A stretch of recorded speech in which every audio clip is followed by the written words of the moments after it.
Okay, guys, I'm here today with Joel Bane, huge honor for me. And guys, Joel is one of the biggest names in the catch wrestling world. And this week he's shooting an entire instructional all about dominant position, brutal submissions. Yes, sir. Yeah, and we were just talking about how brutal catch wrestling is. It sure can So be, I like right? that you put the brutal in the title. And guys, Joel has a bunch of affiliates with catch wrestling all over the world. And he's one of the biggest names. And you guys, you see that he has awesome knowledge and techniques. And today he's gonna show us here one that he already showed to me, and it's very painful. So, but I'm gonna take this one to the viewers. You got it, yes, sir. Let's do it. Okay, fellas, we're gonna go from side control on the champ here. I'm not trying to crush him I want you guys to see the purpose. I'm not trying to cross face. I'm not doing anything unnecessary. This is really about angles. If we're framing our double wrist lock, first off, the grip. This is no good. Bernard's he can bruise this. You move your hand any way you want, right? Yep. I don't have any real control here at all. There's no control. So I have to go index finger and thumb around the lowest part, and that gives me 1, 2, 3 to control the pad. Now it's hard to turn your hand, right? Yes. It's very difficult. Yeah. Now, what's important when I do this, I'm not so much worried about him having an underhook here, because normally we would kind of pummel that out, right? Try to pummel head to toe. If he does that, we can just barely go ahead and try and spin out. If he spins out, what happens to his arm? Yeah. He's gonna end up in a double wrist lock no matter what. So I'm not in too much danger there is what I'm trying to say. But he's not just gonna give this to me, and I need to be as smart about this as possible. So what I do, I drop this leg back, and I'm gonna get an angle about 45 degrees towards the hand. That allows me to feel a little more weight on that hand, right? And I'm trying to pin that hand. I don't pull the shoulder up with my hand. I make a fist here, and I push it just behind his scapula, right there on the outside of his traps, the big part of the traps in the back. Now watch my right knee. It's gonna come gently. I'm not trying to hit him. Behind his knee, my legs lift. I'm attaching him to my chest. My legs lift up. Oh my God. Okay? And my right knee drives to get the grip. You okay? Yes. All right. Gotta keep the champ healthy. Now, now watch how my wrists move. My wrists and elbow go together. My elbow drops and my wrists are gonna roll to start going into his armpit. I'm not trying to run it up his back. I drop the elbow and I roll my wrist to finish right there. Okay, that's really tight, right, Coach? Yes. Really So tight. that's a great. Well, you know how you get really flexible people. We don't do submissions because look at all the submissions we can do. We do because everybody's built differently, and you want to keep on the offense and attack.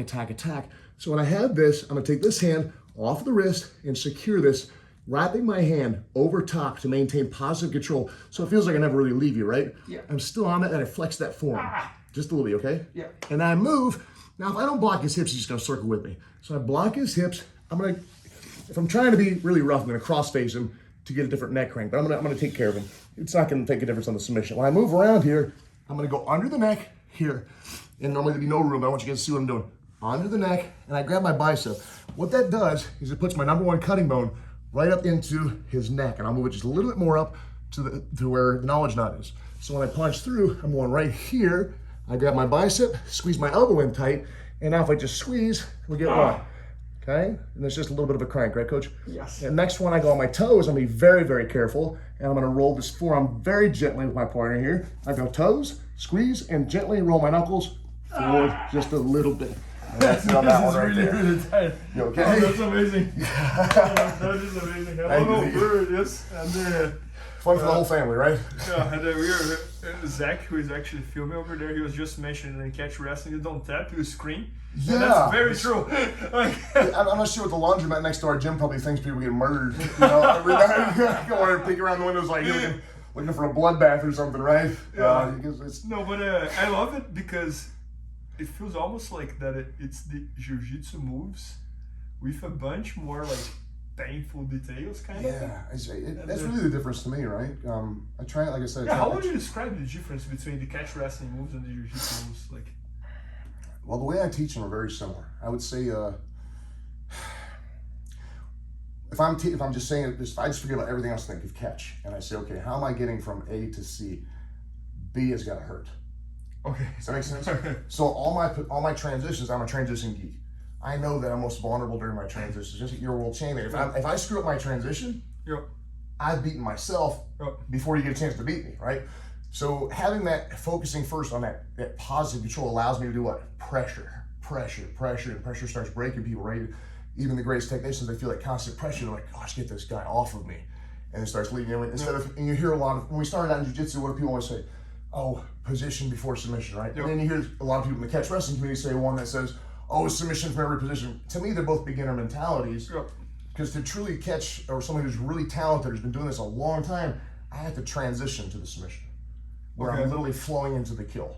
So to do so, for me teaching, I need to have as much positive control and as much pressure and misery as I'm hunting the finish. Does that make sense? I get it. Which causes what? Just misery the whole way through. I get it. It makes it harder to defend, if that makes sense. Yeah. No, Hopefully that makes sense to you guys. And it's interesting because, for example, you have this, and I think that's catch wrestling, that's why I'm pointing, but you have this style that it's even hard to be a Yuki. Normally I ask people to demonstrate the moves twice. With you, one is enough, like you're gonna break me.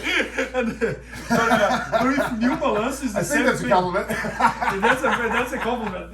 That's definitely a compliment. No, but I appreciate it. with new balance is the same thing, you know. Oh, like every Neil's a time I monster. feel moves with him, I come prepared because like, oh, something's He's a gonna monster. hurt. He's awesome and he's a monster, yeah. I can only imagine. No, but that's so cool. Yeah, so guys, Joe is filming this week instructional all about dominant positions, brutal submissions, and this is just one example, and I think you guys could see on my face how much it hurts.